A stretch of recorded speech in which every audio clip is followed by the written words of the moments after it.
की सवारी। एक पर्वतीय प्रदेश में एक वृद्ध सांप रहता था। उसका नाम मंदविष था। वृद्धावस्था के कारण उसके लिए अपने आहार की व्यवस्था करना कठिन होता जा रहा था। अतः वह बिना परिश्रम के किसी तरह भोजन जुटाने का उपाय सोचा करता था। एक दिन उसे एक उपाय सूझ गया। बिना समय गंवाए वह मेंढकों से भरे एक तालाब के किनारे पहुंचा और कुंडली मारकर यूं बैठ गया मानो ध्यान में लीन हो। जब एक मेढक की उसे इस तरह देखा तो उसे बहुत आश्चर्य हुआ। उसने उससे पूछा, क्या बात है सांप मामा, आज इस घड़ी आप यहाँ कुंडली मार कर बैठे हो, भोजन की व्यवस्था नहीं करनी है क्या? आज क्या आपका उपवास है? मंदविष ने मधुर वाणी में उत्तर दिया, अरे बेटा, आज प्रातः जो घटना मेरे साथ घटित हुई उसने मेरी भूख हर ली है। ऐसा क्या हुआ मामा? मेढक ने जिज्ञासावश पूछा। बेटा, प्रातः मैं एक नदी किनारे भोजन की तलाश में घूम रहा था। वहां मुझे एक मेढक दिखाई पड़ा। मैंने सोचा कि आज के भोजन की व्यवस्था हो गई और उसे पकड़ने बढ़ा। पास ही एक ब्राह्मण और उसका पुत्र ध्यान में लीन थे। जैसे ही मैंने मेढक पर हमला किया, वो उछलकर दूर चला गया और ब्राह्मण का पुत्र मेरे दंश का शिकार बन गया। वो वहीं तड़प कर मर गया। अपने पुत्र की मृत्यु देख ब्राह्मण क्रोधित हो गया और उसने मुझे मेंढकों का वाहन बनने का श्राप दे दिया। इसलिए मैं यहाँ तुम लोगों का वाहन बनने आया हूँ। मेढक ने यह बात अपने राजा जलपाद को बताई। राजा जलपाद ने सभा बुलाकर अपनी प्रजा को ये बात बताई।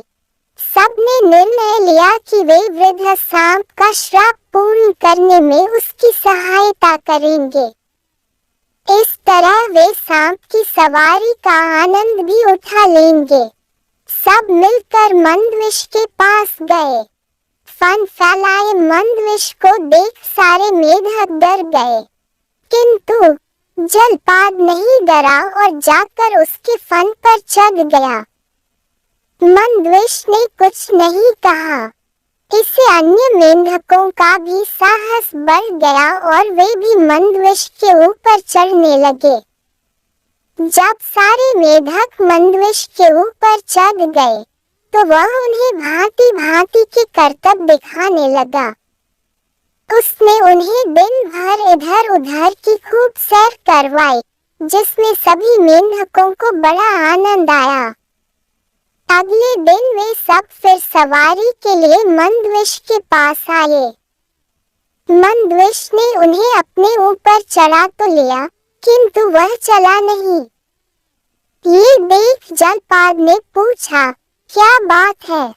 आज आप हमें करतब नहीं दिखा रहे, नहीं हमें घुमा रहे हैं।